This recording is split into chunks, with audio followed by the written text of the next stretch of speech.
스태그플레이션의 공포라. 터지면 끝장난다. 스태그플레이션은요, 저성장의 고물가를 말합니다. 이게 한번 터지면요, 회복하기가 굉장히 어렵습니다. 고물가가 되니까 소비를 안 합니다. 소비를 안 하니까 저성장이 되는 거고요. 또 저성장이 되니까 또 고물가가 되는 거고, 이게 악순환의 고리가 돼서 빙글빙글 돌거든요. 이게 한번 터지면요, 회복할 길이 없다고 합니다. 예, 백약이 무효하다 하는 게 스태그플레이션이에요. 저성장 고물가입니다. 그런데 지금 말입니다, 우리 시장에서 스태그플레이션의 공포가 스물스물 기어 올라오고 있습니다. 이미 과거부터 말입니다, 2021년 3분기부터 저성장의 공포는 깊어졌다는 말씀은 드렸습니다. 물가는요, 코로나 팬데믹이 지나면서 물가는 사실상 폭등했습니다. 그러면서 실제로 말입니다, 스태그플레이션의 어떤 상황이 우리 주변에 머물고 있는 것은 사실이에요. 약한 스태그플레이션이라고 이야기할 수가 있겠죠. 그런데 2025년 들어서 이게 분위기가 더 악화되는 분위기예요. 그만큼 물가가 다시 올라가기 시작했다는 뜻입니다. 여러분, 이거 한번 보세요. 2025년 1월의 소비자 물가입니다. 2.2%까지 올라갔어요. 2024년 10월에 1.3%까지 떨어졌거든요. 목표 물가가 2%가 일반적인 목표 물가예요. 그런데 1.3%까지 떨어졌습니다. 이것이 말입니다, 11월, 12월, 1월 3개월 연속 계속해서 올라가면서 결국 2.2%를 찍었습니다. 와, 충격이죠. 그런데 더 충격적인 것은요, 2021년 2월에 소비자 물가가 1.4% 올라가고 6월에 2.3% 올라갔잖아요. 다시 말해서 2021년에 물가 올라간 거, 2022년 7월에 6.3%까지 올라간 것처럼 2022년에 올라간 거, 그리고 2023년에 올라간 거, 2024년에 올라간 거, 계속 켜켜이 쌓였어요. 물가가 켜켜이 쌓이니까 어떻게 됐습니까? 요즘 말입니다, 국밥 한 그릇에 8,000원 받던 국밥이 50%나 올라서 12,000원, 어떤 데는 13,000원, 어떤 데는 14,000원까지 올라간 게 현실입니다. 국밥 한 그릇에 8,000원짜리가 12,000원만 돼도 부담스러운데 14,000원까지 올라갔으면 이것은요, 고물가도 엄청난 고물가입니다. 그런데 성장은 따라가 주나요? 성장 안 따라가 줍니다.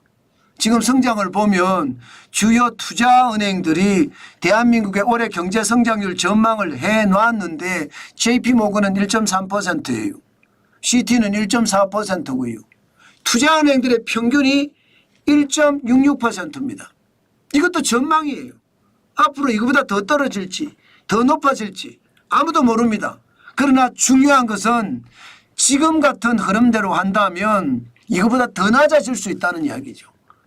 대한민국은 정치적 혼란에서부터 시작해서 사회적 불안, 여기에 점점 경제적 쓰나미까지 다가오고 있는 실정이거든요. 어디 그뿐입니까? 중국의 침체가 심각하죠. 미국의 보호무역주의 장벽은 점점 높아지고 있습니다. 그렇게 되면 수출에도 타격이 됩니다. 내수도 타격, 수출도 타격. 그러면 우리 경제는요, 꼬꾸라질 수밖에 없는 것, 그게 현실이에요. 그만큼 저성장 심각하다는 뜻이고요.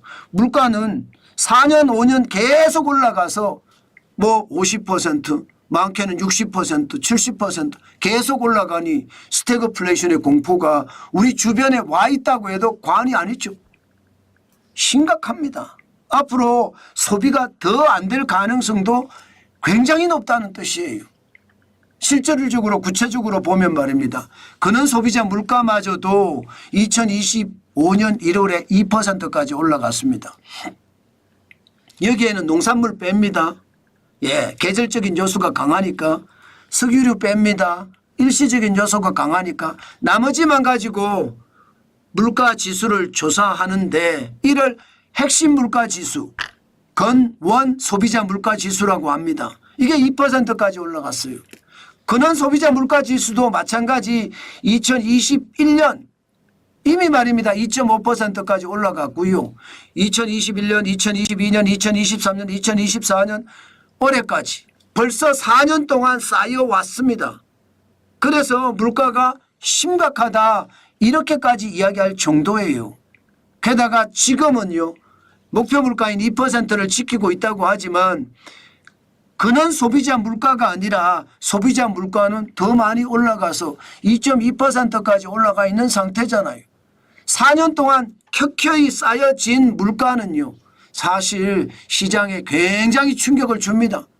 일반적으로 말입니다. 상품 쪽에서만 1월에도 말입니다. 2.21%가 올라갔고요. 예, 서비스 쪽에서는 2.3%가 올라갔습니다. 예. 농산물, 수산물, 축산물은 또 1월에도 1.9%가 올라갔고요. 공업제품은 2.2%, 전기가스 수도는 3.1%까지 올라갔습니다. 여기에 집세는 0.6% 올라갔지만 공공서비스는 0.8%, 개인 서비스업은요 여러분 3.2%까지 올라갔습니다. 개인 서비스업에 여러분이 아시는 외식 물가가 여기에 포함이 되어 있습니다. 여러분들이 머리를 커트하러 간다든가 아니면 피부에 마사지를 받으러 간다든가 아니면 근처 호프집에 가서 맥주 한 잔 드신다든가 가보시면 압니다. 물가가 얼마나 올랐는지. 집밥을 해먹는다고 해도 이게 내려가지는 않습니다. 요즘 집밥을 해먹으려고 그러면 무서워요. 왜? 무 가격을 보세요. 79.5%나 올라갔습니다. 배추 가격도 60% 70% 올라가는 것은 흔한 일이고요. 돼지고기조차도 8.4% 올라갔고요. 김은 35.4%나 올라갔습니다. 장을 보러 가면 그야말로 장바구니가 텅텅 비어서 온다고 해요. 왜? 비싸서 못 산다는 뜻입니다. 게다가 공업 제품조차도 지금 올라갑니다. 남자 외이가 6% 올라갔고요. 기능성 화장품 7.1%, 휘발유도 9.2%예요. 컴퓨터 가격이 조금 내리긴 했습니다. 3.3%로. 그러나 전기가스 수도 장난 아닙니다. 지역 난방비가 9.8%가 올라갔습니다. 무식하죠. 아마 여러분 난방비 생각을 하면 어떨 때는요 겁이 날 겁니다. 아파트 난방비가 한 달에 40만 원 50만 원 나옵니다. 세상에나 40만 원 50만 원 난방비가 나오면 그거 버틸 사람 별로 없습니다. 요즘같이 소득이 줄어든 상태에서 그러니 소비는 그만큼 줄어들 수밖에 없지요. 이것만 떨어지냐 상품만 떨어지느냐 서비스는 더 난리예요. 서비스는 상품도 올랐지만 서비스도 지금 집세도 월세도 전세도 오르고 있는 상태. 월세는 1.1%나 올랐습니다. 공공서비스 요금 그나마 좀 내리는 게 다행이다 이렇게 생각을 합니다. 보육시설의 이용료도 7.4% 내렸고 유치원 납입금도 3.3% 줄었습니다. 그러나 개인 서비스업은 다 같이 올라버렸어요. 보험료가 14.7% 올랐죠. 아파트 관리비 4.0%, 구내식당 식다비도 3.8%예요. 생선회 외식이잖아요. 5.0%. 자동차 보험료는 2.7%로 내렸지만 서비스 물가까지도 지금 다 올라간다는 거예요. 집세, 공공서비스, 개인 서비스 난리도 아니죠. 물가가 이렇게 계속해서 올라가면 여러분 성장은 더뎌지니 이게 뭐 가능하겠습니까? 올해 한국은행은 대한민국의 성장률을 1.6%에서 1.7% 전망했습니다. 작년에 2%인데 올해는 작년보다 더 떨어진다는 거예요. 지금 이 그래프에서 보면 말입니다. 2023년 1.4% 이후로 최저로 성장한다는 이야기잖아요. 그만큼 말입니다. 대한민국의 상황 어렵다는 거예요. 결국 말입니다. 2022년부터 시작된 물가 상승 이것이 켜켜이 쌓여가면서 성장이 더뎌지니까 물가는 더 올라가고 소비는 줄어드니까 소득은 줄어드니까 소비를 안 하는 것 이것까지 합쳐지면서 말입니다. 경제는 악순환의 고리에 접어들었다 이렇게 이야기할 수 있는 겁니다. 그만큼 말입니다. 상황이 심각합니다. 문제는 여러분 스태그플레이션에 걸리잖아요. 저성장 고물가가 지속되잖아요. 이렇게 되면 우리 경제는 진짜 끝장난다는 말이 현실이 될 수도 있습니다. 그만큼 물가가 비싸기 때문에 소비를 안 한다는 뜻이 되고요. 소비를 안 하게 되면 내수가 침체가 아니라 위기로 치닫을 수 있다는 뜻입니다. 내수가 위기가 되면요. 가계소득이 줄어들어서 부채가 펑 하고 폭발할 수도 있거든요. 그게 위험하다는 거예요. 결국 터진다 하는 게 부채 폭발인데 이게 가계부채가 폭발을 하면 기업부채도 폭발을 할 수가 있거든요. 그게 대한민국을 끝장낼 수도 있습니다. 외환위기는 잠재적 위협이 끝나면 그 위기도 사라지잖아요. 내환위기는 이거 사라지는 게 아니에요. 지속적으로 우리 경제를 괴롭힐 수 있거든요. 지금 대한민국이 딱 그 단계에 와 있다는 거예요. 선순환이 끊어졌다는 거예요. 소득이 늘어나야 여러분 소비가 일어나거든요. 소비가 일어나야 기업이 생산을 더 합니다. 기업이 생산을 더 해야 고용을 하는 거예요.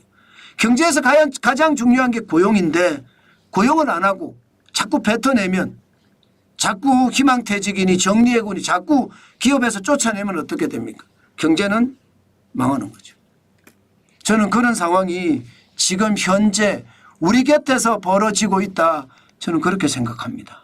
그만큼 저성장의 어떤 고리가 깊어졌고요. 자칫 잘못하면 최악의 상황인 스태그플레이션에 놓여 있다. 그렇게 얘기해도 저는 틀리다고 생각하지 않습니다. 그만큼 심각하다는 뜻입니다.